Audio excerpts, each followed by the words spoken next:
राम राम मंडळी, आजच्या दिवसाची सुरुवात आपली जिमपासून होते.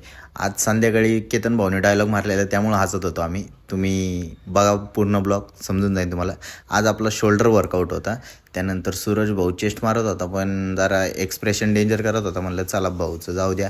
त्यानंतर शोल्डर वगैरे मारतो आणि त्यानंतर आम्ही जातो स्ट्रेचिंगला. स्ट्रेचिंग करता करता सूरज भाऊ येतो, आपले हात बितं वाढायला लागतो. पांड्या भाऊ मागून दाबतो, म्हणजे त्रास द्यायचा तर ठरवलेला दोघांनी.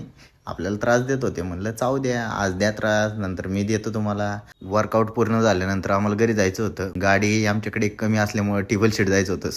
त्यानंतर आम्ही गेलो वडगाव चौकात चहा प्याला आणि घरी आलो तर चिवताई आपल्याकडे खुश होऊन बघत होती. मग आम्ही लोणीस पण डोसा खाल्ला सकाळी, विशाल भाऊ आणि मी. मग त्यानंतर दुपारी आपले पप्पू शेट गॅरेजो आले, हवा बिवा मारत बसलेले, म्हणलं मारू द्या.